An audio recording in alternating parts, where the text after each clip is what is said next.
الله وبركاته. بسم الله الرحمن الرحيم. الحمد لله رب العالمين، والصلاة والسلام على أشرف الأنبياء والمرسلين نبينا محمد وعلى آله وصحبه أجمعين. أما بعد، ده تفسير أو ده ترجمه په درس کې دا الله سبحانه وتعالى په توفیق سره او داغه په رحم او کرم سره من په لسمه سپاره کې لګیو او په لسمه سپاره کې په سورة التوبه کې لګیو او په سورة التوبه کې منګه سلیریشتم نمبر آیت ته رسیدلیو. سورة التوبه کې منګ سلیریشتم نمبر آیت ته رسیدلیو. کنه زه غلط یم؟ چاته یاد دی صحیح؟ ستاسو نه به انشاءالله زه تکړه یم. څلوېښتم نمبر آیت ته موږ رسېدلي. په دې اخرني آیت کې، په دې څلوېښتم نمبر آیت کې دا خبره بیان شوې وه، که چېرته څوک د خپلو پلارانو سره، د خپلو زامنو سره، د خپل ورونو بیبیانو او قبیلې سره او د هغه مالونو سره چې ګټلی او تجارتونه چې دوی پې یېرېږي چې خراب پشي او کورونه او ځمکې او ځایونه چې دوی یې خوښوي، که چېرته دې خلکو د دې انسانانو سره او د دې شیزونو سره محبت ساتو، د هغه محبت نه زیات کم چې د الله سره دی، د الله د پیغمبر سره او د جهاد سره، فتربصو، نو بیا د انتظار کوي. فتربصو، نو بیا د انتظار کوي چې تر دې راشي فیصله د الله، او فیصله د الله مطلب یعنی بیا د انتظار د عذابونو کوي، ځکه چې دوی دنیا له ترجیح ورکړې ده په دین باندې، او دنیا سره محبت له ترجیح ورکړې ده په هغه محبت باندې کوم محبت چې د الله سره دی او د الله د پیغمبر سره دی او د دین سره دی. والله لا يهدي القوم الفاسقين، او الله فاسقانو له هدایت نه ورکوي. په دې باندې خبره ختمه شوې وه. اوس الله سبحانه وتعالی په دې روان آیت کې یو څو خبرې بیانوي. یو دې خبرې ته اشاره چې الله ستاسو سره مرستې کړي دي په ډېرو ځایونو کې او کوي به. الله تاسو سره مرستې کړي دي او کوي به، خو بیا مشکل په من کې دی. نور الله خو مرستې کړي دي، تاریخ راواله د مؤمنانو سره الله وخت په وخت مرستې کړي دي، سره د دې چې مؤمنان به کمزوري و د دشمن په مقابله کې، بیا هم الله مؤمنان زورور کړي دي. خبره دا وه چې هغه مؤمنانو ان تنصروا الله ینصرکم، که تاسو د الله د دین مرسته وکړئ الله به ستاسو مرسته وکړي. ولا تهنوا ولا تحزنوا وانتم الاعلون ان کنتم مؤمنین. الله وی یریږئ مه، بزدله کیږئ مه، غمجنه کیږئ مه، کمزوري کیږئ مه، تاسو به همیشه زورور یئ ان کنتم مؤمنین، که چېرته تاسو صحیح مؤمنان یئ. د الله خبره خو واضحه ده، که چېرته تاسو صحیح مؤمنان. موږ کې مشکل دا دی چې ما به ډډه لګولي، خپه به مې په خپه باندې اچولي، په دنیا پسې به منډې وامه، دین به شاته پروت وي، زه به خپله دنیا کوم، خو جي الله ولې زمونږ مرسته نه کوي؟ سوال دا دی. زه به هغه څه کوم چې څه مې زړه غواړي، خو سوال څه دی؟ الله زمونږ مرسته ولې نه کوي؟ بس الله دې وي رحم وکړي. داسې هغه په زور چې یو سړی ځان نه قمقل جوړوي که نه، هغه داسې الله تا سره مرسته کوي، خو تاسې کړي دي. ته به صرف خپله خېټه ساتې، ته به عیش و عشرت کې، ته به دین به په مشرق کې، ته به په مغرب کې، الله به ستا مرستې کوي. الله د مؤمنانو مرستې کړي دي، کوي یې د قیامته پورې. هغه مؤمنان چې مؤمنان دي که نه چې هغوی هم د الله د دین دپاره څه کوي که نه که لږ څه وکړي موږ که ډېر لکه خپل ذهن کې که موږ ډېر څه وکړو د دین دپاره که نه هغه ګورې معمولي شی وي خو ته خو معمولي څه وکړه که نه چې الله خو درسره مرسته وکړي څه خو وښایه که نه دلیل وښایه په دې خپل ایمان باندې دلیل وښایه په دې خپل رښتینوالي باندې چې پته خو ولګي چې او ته رښتینی مؤمن یې نو زه به پروت په دنیا کې یم په خپله دنیا کې به مست یم او بچی دی او خیټه ده او ښځه ده او یاراني دی او دوستاني دی او غفلت دی د الله د دین نه او الله ولې زموږ مرسته نه کوي الله مرسته کوي خو چې څوک د مرستې حقدار یې الله یې مرسته کوي صحابه کرامو نه اوچت مخلوق تاسو ته معلوم دی پیغمبرانو نه بعد نشته احد کې څه چل کړی د پیغمبر یوه خبره صرف بعضو ټولو نه ګورئ بعضو کسانو د پیغمبر په خبره هغه شان عمل ونه کړو څنګه چې پکار د غره نه مه راکوزېږئ هغوی په دې خپل اجتهاد یې کړی دی خطا شوي دي چې بھئ موږ ته خو د هغه وخته پورې د ناستې امر و چې څو پورې صحیح جنګ نو جنګ خو ختم شو غنیمتونه تقسیمیږي د دې یوې خبرې د لاسه فتح په شکست کې بدله شوه هغه مؤمنانو ته چې هغه د پیغمبرانو نه بعد د ځمکې په دې مخ غوره انسانان دي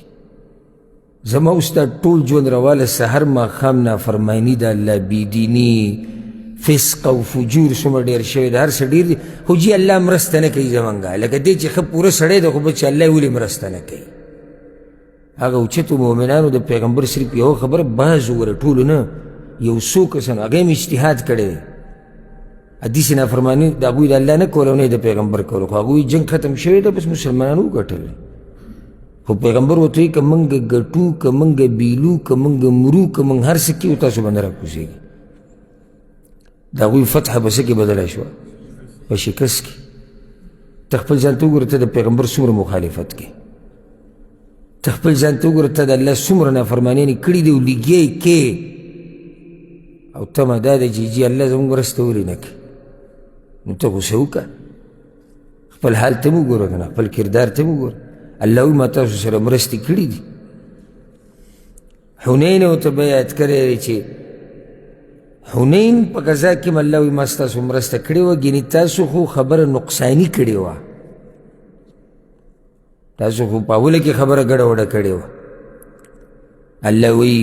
أعوذ بالله من الشيطان الرجيم بسم الله الرحمن الرحيم لقد نصركم الله في مواطن كثيرا یقینا مرسته کړې د تاسو سره الله په ډېرو ځایونو کې الله ډېرې مرستې کړې دي ستاسو سره ويوم حنين إذ أعجبتكم كثرتكم او په ورځ د حنین کله چې تعجب کې واچولی تاسو ډېروالی ستاسو د حنین د غزا تفصیل د سیرت په بیانونو کې تیر شوی دی اخرنی جنگ د مشرکانو سره د پیغمبر صلی الله علیه وسلم هغه دقه دی د دې نه بعد بله غزا شوې ده بل جنګ شتي د حنین نه بعد مشرکینو سره نشتي نو تبوک د چا سره نصاراو سره نه یې پوه تاسو په دې ځکه چې کوشش هم نه دی کړی د یاد کولو اولنی جنګ د مشرکانو سره کم یو دی د مشرکانو سره مشرکانو سره بدر دی او که دا خبر ما دې چې ټیټ کړی و چې مشرکانو سره ډېرو جواب بدلو د ابوجهل دی ولې مشرکان نو اهل کتاب د دوی سره جنګونه په بعضو موقعو راغلي بعضو موقعو باندې د مشرکانو سره اولنی جنګ د مشرکانو سره بدر دی اخرنی جنګ د مشرکانو سره حنین دی دا د پیغمبر صلی الله علیه وسلم د صحابه کرامو نه یم اخرنی جنگ حنین دی او غټ جنگ دی مسلمانان وو 12,000 دومره په یو جنګ کې هم نه دي راجمع شوي د دې نه مخکې چې څومره جنګونه شوي دي او غزاګانې دومره کسان پکې نه نو په دې موقع باندې بعضو مسلمانانو یو خبر وکړه چې هغه نقصاني وه اذا عجبتکم کثرتکم وایي نن موږ ښه ډېر یو نن موږ ډېر یو جنګ اسان دی دا خو ډېر خلک دي خو مخامخ چې کوم هوازن او د دوی سره نور مشرکان ملګري شي دا ګوره غټې قبیلې غټ خاندانونه مسلمانانو چې کله دا خبره وکړه او کله چې سړی ځان ته په دې وګوري چې یعنې زه تکړه یم نو دی بیا دومره یعنې هغه کار کې توجه نه ورکوي چې دوی څنګه ورننوتو او دواړه لښکرې مخامخ شوې نو د هوازن او د هغو سره چې کوم ملګري وو هغوی په لاره کې ځایونه نیولي وو او एकदम په دوی باندې حمله وکړه او دغه داسې قوم و چې به د غشو ویشتو کې انتهایي تکړه و په عربو کې به د هغوی باس کېدو نو دا مسلمانان یې ډېر ګډوډ کړي وو په اوله کې ډېر زیات یې ګډوډ کړي وو چې په هغې کې یو څو سوه د پیغمبر صلی الله علیه وسلم خوا کې پاتې شي او نور خوا و شا کې چې دی هغه ډېر ګډوډ شي ځکه چې एकदम حمله په سړي باندې وشي هغه تیار نه یعنی یو میدان نه دی چې هغې ته ورکوزېږي ته جنګ کې ته په لاره روان یې او په تا باندې حمله وشي نو د هغې سره دوی ډېر ګډوډ شي په اوله کې وروسته بیا الله رحم وکړو او پیغمبر صلی الله علیه وسلم د خپلې سورلۍ نه راکوز شو وی د الله بندګانو زه دلته یم راشئ زه دلته یم زه پیغمبر یم دا دروغ نه دي زه د عبدالمطلب زوی یم دا دروغ نه دي او بیا عباس ته وی عباس آواز وکړه خلک راوغواړه چې پیغمبر دلته دی نو بیا صحابه کرام چې کوم هغه راجمع شو یو وجه هغې کې دا هم ذکر کېږي په اوله کې چې دا باز ګډوډ شو په دې کې هغه مسلمانان هم شریک وو چې هغوی څه نوي وو کوم ځای کې ایمان راوړه فتح مکې په موقع باندې خو لا نوي وو خو لا دومره وخې نه دی شوی یو خو په اسلام کې لا دومره مضبوط شوي نه دي بیا په دومره غټو جنګونو کې شریک شوي نه دي نو ځکه دا په اوله کې حالات ګډوډ شوي خو بیا الله رحم وکړو پرون ما دا واقعه څه ذکر کړې وه په کوم دغه کې کیسه د چا روانه وه ابو قتاده رضی الله عنه چې کله مشرک یې وژلی و او د هغه نه یې سامان یې اخیستو ابو قتاده رضی الله عنه نو پرون موږ دې خبرې ته اشاره کړه خو الله بیا رحم وکړو او مؤمنانو ته عظیم الشان فتح میلاو شو عظیم الشان په دې وه چې دوی خپل هر څه راویستي وو یعنی خپل بچي مالونه ښځې هر څه یې راویستي وو چې موږ جنګ څخه وکړو هغه ټول هر څه د مؤمنانو په لاس ورغلو ټول هر څه د مؤمنانو په لاس ورغلو نو پیغمبر صلی الله علیه وسلم پکې یعنې یو کس ته سل اوښان ورکړي دي دا ډېر لوی غنیمت قیدیان یې وله نیولي بیا ول ازاد کړي وو قیدیان یې بیا ازاد کړي وو ځکه کله چې دوی وفد راغی پیغمبر صلی الله علیه وسلم پسې نو پیغمبر صلی الله علیه وسلم ورته دوه خبرې خپل مالونه غواړي که قیدیان غواړي هغوی نه زموږ خپل قیدیان پکار دي قیدیان وله بیا پیغمبر صلی الله علیه وسلم ورکړي بیا مسلمانان شوي پکې مو او سیرت کې ما د هغې تفصیل ذکر کړی الله وی ویوم حنین اذ اعجبتکم کثرتکم په ورځ د حنین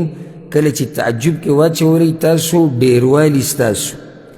فلم تغن عنکم شیئا نو فایده در نه کړه هغې تاسو ته هېڅ فایده الله اکبر ګوره دې ته وایي تربیت دا تربیت دی الله وی ښه ډېر وي خو ډېروالي دله فایده در نه کړه لکه سورت آل عمران کې الله وی که نه چې الله در سره مرسته وکړي نو څوک به تاسو ګډوډ کړي او تاسو به خراب کړي او چې الله هم پرېږدي نو فمن ذا الذي ينصركم من بعده نو څوک به سره بیا مرسته کوي چېرته به ځان ته غره کېږي نه چې زه زه ټکی درک څومره چې الله دې مسلمانانو له عزت ورکړی دی که نه او اوسه پورې الحمدلله صحیح د مسلمانان کمزوري دغه پوخاني په شان نه دي اوس هم د مسلمانانو یو عزت دی یو رعب دی چې هغه د مخکې نه کمزوری دی خو شتي کله چې دا غرب انګریزان یهود نصارا هندوان سیکان د مسلمانانو خلاف پراپیګنډې جوړوي د هغوی د ختمولو کوشش کوي د هغوی د ملکونو امن خرابوي دا ټول دې دپاره چې دوی ته د مسلمانان څه ښکاري یعنې چې څوک د څه نه وي په هغوی څوک کوي څه خو خلک هغه سړی ختموي کله چې د دو قومونو دشمني نو ختموي پکې کم یو د کار سړی چې د روپۍ سړی لري په هغه څه کې او که څوک ورته ووایي چې یاره دا پلانی وایي په ده کې څه که یي او که نه یي که دی یي دی په نش دی او چې نه یي جو نه دی نو نه وجود څه فایدهمند دی او نه نشوالی نقصان دی بس خلک داسې دي په دې دنیا کې نه ته به د ځان نه داسې مسلمان جوړی او داسې سړی چې وجود دی فایدهمن وي او نشوالی دی نقصان وي خو که ته یې او که نه یې یو شی دی نو هغه بیا به دې سړي څوک څه کوي کله سړی داسې پروګرام وکړي او یاره هغه پلانې مړه نه وي په هغه څه کوي اگه راشي نو څه او که را نشي نو څه ځکه بعضو سلفونو دا نصیحت نقل دی او ډېر ښکلی نصیحت دی وی په هغه خلکو وخت مه ضایع کوه چې نشوالی نقصان نه درکوي هغه خلکو باندې خپل وخت مه ضایع کوه چې نشوالی نقصان نه درکوي پوه شوې پې چې فایده پکې نه خو وخت ضایع کوي که نه ته دې سړي سره وخت اړی نښتی پورې او مال لګې وخت قربانې او هر څه ورکې سبا له دا سړی نشتي نو څه وشو نقصان پکې نشتی ها تا ته نقصان میلاو شو د هغه څه چې هغه سره دې وخت تېر کړی و هغې ته نقصان میلاو شو دې درجه کې دی سړی چې نقصان تا ته د هغه وخت تېرولو میلاو شو وخت دې ضایع کړی مال دې ضایع کړی هر څه دې خپل ګډوډ کړي وو نتیجه دا راووته چې سړی د روپۍ سړی نه یو سړی دی او د هغه نشوالی تاله نقصان درکوي په ده باندې د جامې د غاښونه را بند که مضبوط یې ونیسه لکه چې دی نه یي تا ته نقصان میلاویږي چې دی نه یي ته نیمګړی کېږي چې دی نه یي ته ګډوډ کېږي داسې سړي سره بیا د سړي غمي نو خبره ما دې پورې راواغسته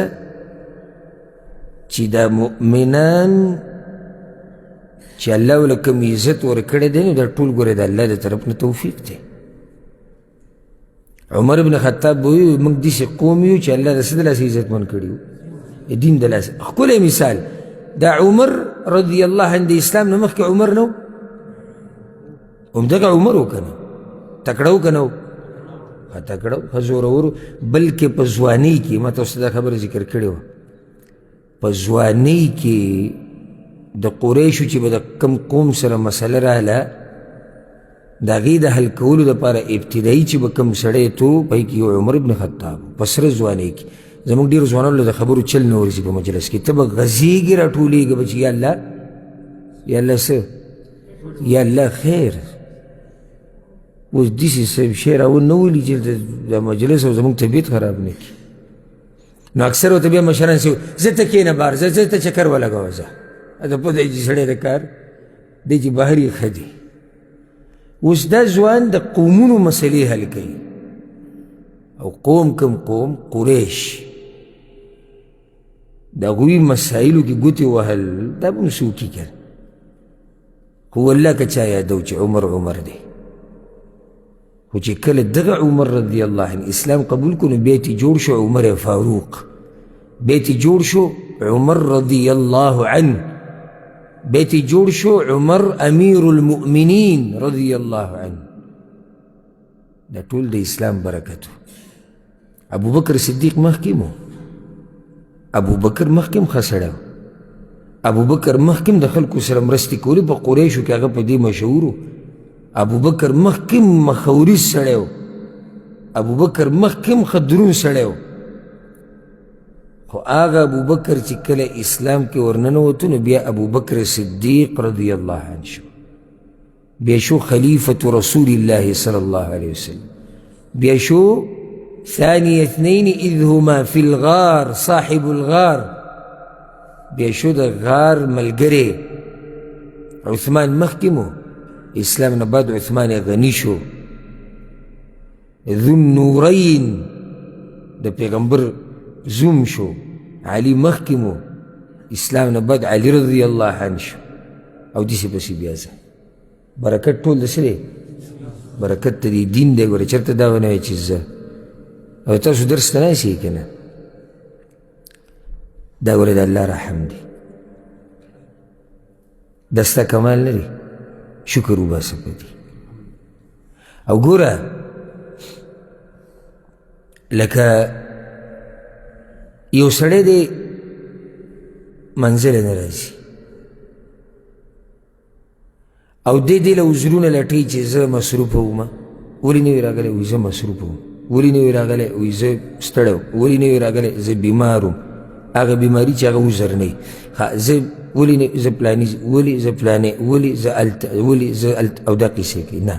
لنډه خبره ته زه وکړم. ولې نه راغلی؟ جواب یې دا دی الله تا سره ملاقات نه غواړي، الله تا نه راپرېږدي ملاقات ته. دا توفیق د الله له طرف نه. یو سپین ږیری چې داسې کونټې شوی داسې او دی په توره تیاره کې سهار منزل را روان وي، تاسو وایي دا د کمال دی؟ دا د عرش والا طرف نه توفیق ده. او یو ځوان داسې یو کټی چې د سټ نه یې لاسونه نه تاویږي، دی یو منزله یو درس له نشي راتلی، نو تاسو وایي چې دی یو بل څه وزري، خو دقه خبره ده چې الله ورله توفیق نه ورکوي. اذ اعجبتکم کثرتکم فلم تغن عنکم شیئا. الله وی ډیروالي خو په تعجب کې اچولی وي، خو ډیروالي در څه فایده در نه کړه. مخکې وضاقت علیکم الارض بما رحبت، او راتنګه شوه په تاسو باندې ځمکه سره د پراخوالي نه. دا لویه ځمکه وي په تاسو راتنګه شو، دې سخت حالت راغلي په مؤمنانو باندې. ثم ولیتم مدبرین، بیا وګرځېدئ تاسو د میدان جنګ نه شا کوونکي. ما تاسو ته وایي چې دې کې هغه مسلمانان ومو چې هغه څه نه وي، اخوا دېخوا شو میدان جنګ. الله اکبر. پیغمبر صلی الله علیه وسلم هغه بادر انسان میدان جنگ په منځ کې ولاړو، او په هغه ورځ هغه په قچره باندې سور د خپلې قچرې نه راکوش، او چې راکوش سبحان الله کم طرف ته ورغی؟ د مشرکانو طرف ته ورغی. کم طرف ته جواب وی واورئ انا النبي لا کذب. زه ګوره پیغمبر یم، دې کې څه دروغ نشته. ګورئ یعنې که ملګري زما په اوله کې اخوا دېخوا شوي دي، دا دلیل په دې نه چې زه پیغمبر نه یم. زه ګوره پیغمبر یم، دې کې دروغ نشته. انا ابن عبد المطلب، زه د عبدالمطلب زوی یم. هغه تاسو چې تذکرې کوئ او یادوئ هغه زه یم. او بیا صحابه کرام ټول را جمع شو، ته پته وایي چې پیغمبر ولاړ دی او اواز کې او دا خلک بیا راغلي. الله رحم وکړو. الله وی ثم أنزل الله سكينته على رسوله وعلى المؤمنين. بیا راولیږو الله سکون خپل یا سکینت خپل پر رسول خپل باندې او په مؤمنانو باندې. الله زړونه بیا د هغوی په ارام کړو. کله چې حالات ګډوډ شي نو دې سره زړونه څه شي؟ زړونه هم ګډوډ شي. کنه سړی په یره کې راشي، او انسان دی، د انسان طبیعت دی. د دې شیعهګانو روافظو د پیغمبر صلی الله علیه وسلم د ملګرو سره طبیعت نه لګي، نو دوی داسې معمولي خبره راټینګ نه دا څنګه دی که شراب څکي که زنا کوي که متعه کوي که کفر کوي څه خبره نه ده خو ولې صحابه کرام ولې انسانان ایک د معامله ما تاسو ته وایي چې ایک د معامله هغوی له په لاره کې وپوه شو یوه دویم په دې کې هغه مسلمانان ډېر زیات وو چې کم نه وي هېڅ خبره نه ده او بلکې د داسې موقع چې راځي د صحابه کرامو په ژوند کې الله دې کې حکمت اچولی دی داسې موقع ولې راشي په تقدیر کې الله ولې لیکلي چې را روانو مؤمنانو ته پکې یو فایده میلاو شي ځکه داسې کار کېږي داسې حالات په صحابه کرامو رالو ګډوډ شو لږ فایده موږ ته میلاو شو ولې دوی ګډوډ شي الله وایي د نقصان خبره پکې بازو کړې وه خو ولې ګډوډ شو چې د الله طاقت راښکاره شي الله موږ ته راښکاره کړه چې ګورې چې زه د سره مرسته نه کوم که نه او زما طاقت ته سره ملګری نه نو که تاسو 12,000 نه 12 لاکه شي بیا هم څه نشئ کولی او ټوله مرسته د الله ده الله وی بیا ما سکون راولېږو سکینت سکون ته وایي آرام ته وایي په پیغمبر باندې او په مؤمنانو باندې الله سکینت راولېږو ټول په آرام شو سکون ورته میلاو شو او راجمع شو وأنزل جنودا لم تروها او راولېږو داسې یا او راویلېږلې داسې لښکرې چې نه لیدي تاسو هغه الله پکې ملایک هم رالیږلي وو ګوره اوس مؤمنان 12,000 دي او بیا هم ضرورت دی ملایکو ته د الله د مرستې نه بغیر ګوره کار نه کېږي مرسته د الله پکاري ورب الکعبه دا خبر ګوره د سوچ ده دا اوس چې زه د شونډه ډکوم دا جبه ډکوم که نه دا بغیر د الله طاقت نه کېږي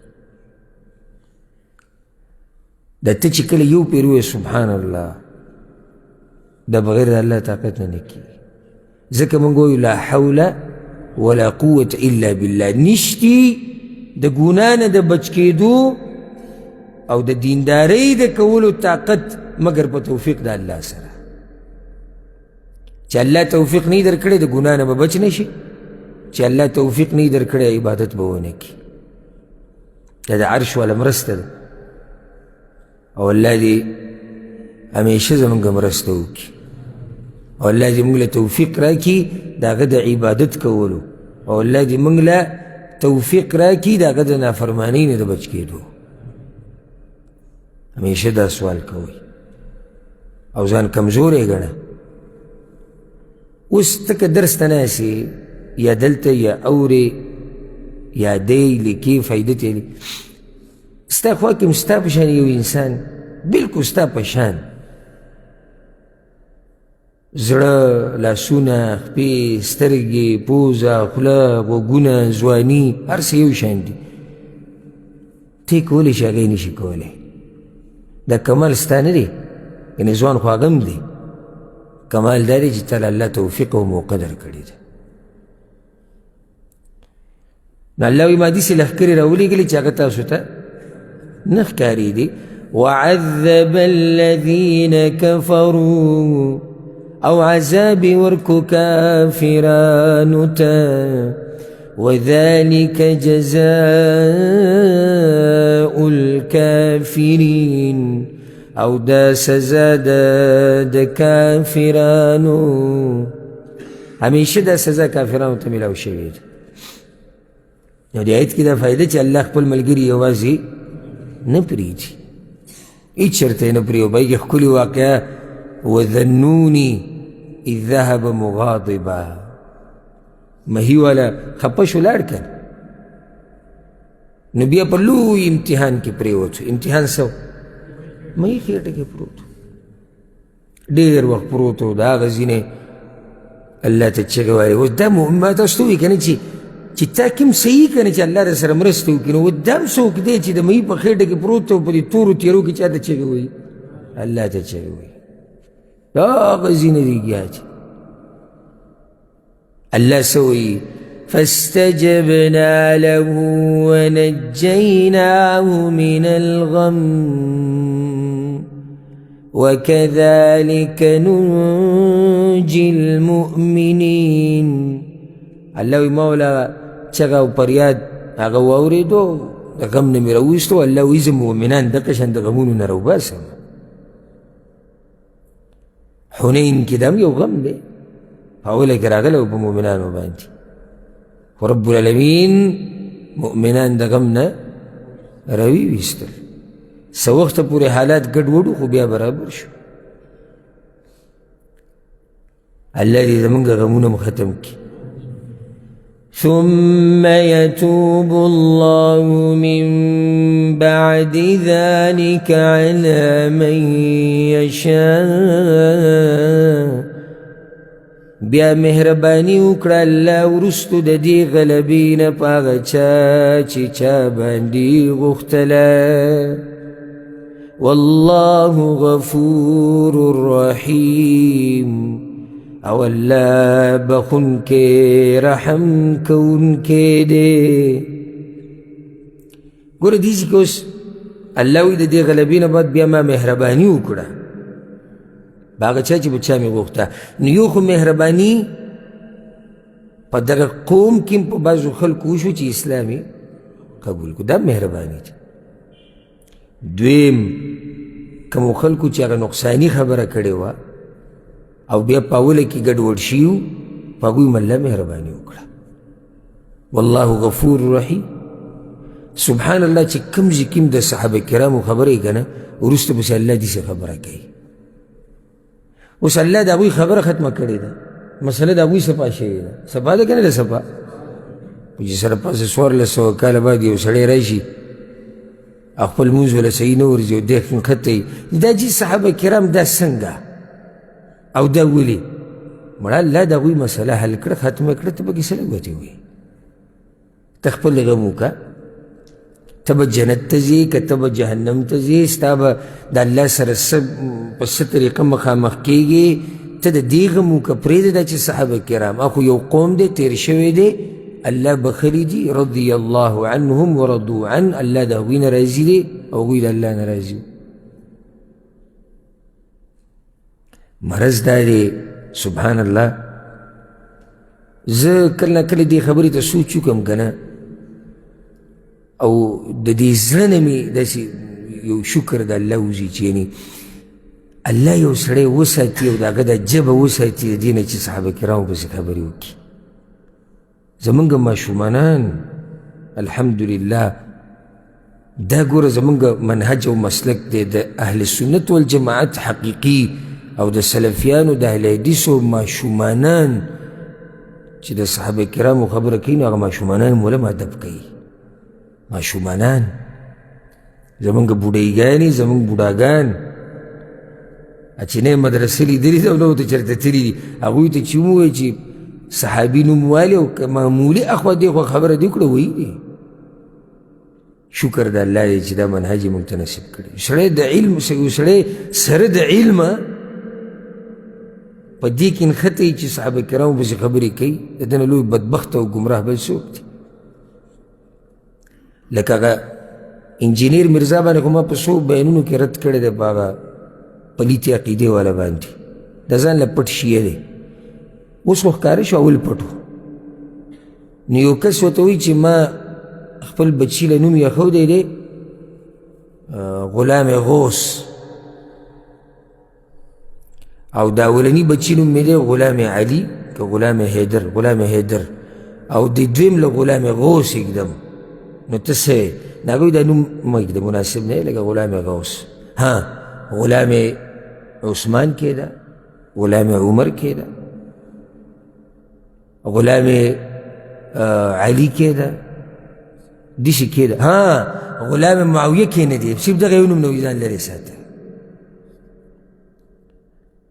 او ځکه بعض علما وایي که نه چې سړی معلوموي چې دی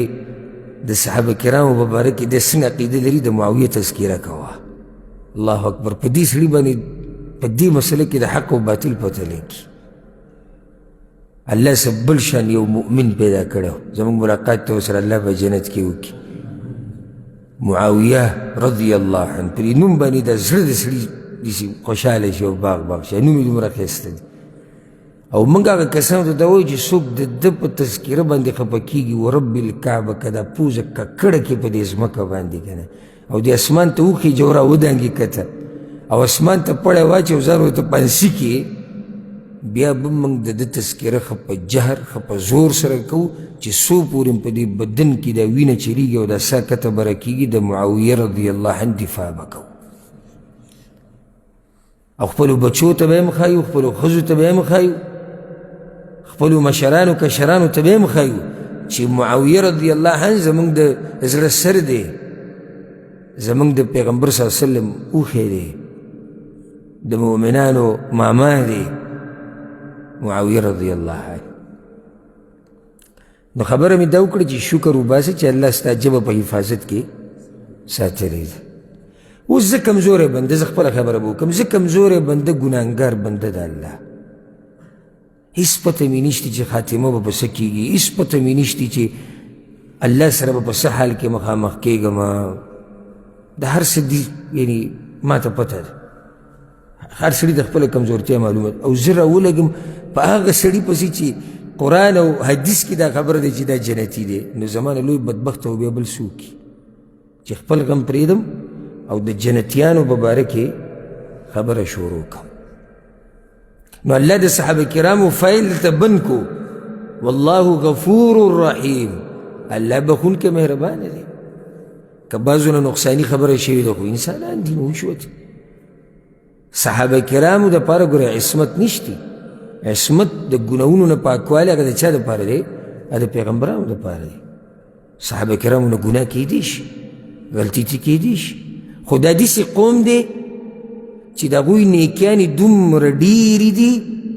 چې هغه ګناه او خطا پکې داسې ډوبه شي چې سړي ته به یې سره یادېږي نه، هلته نیکیانې ډېرې زیاتې دي. نو د نیکیانو په دریاب کې ته هغه وړه غونته کې ګناه یو وړوکی کاڼی ورته ور واچوې د هغې به کې څه پته لګي. اوس که علاقه کې د دریاب یا سیمې او ته ورته وروځې وړوکی غونته کاڼی راوالې هغه غټ دریاب ته او سیند ته یې ورولې څه پته یې لګي ورک شي پکې. د دوی د نیکیانو په دریاب کې، د دوی د قربانیانو په داستان کې د هغه ګناهونو پته هم نه لګي کوم چې دوی نه شوي دي. دویمه دا چې الله اعلان کړی دی چې ما معاف کړي دي،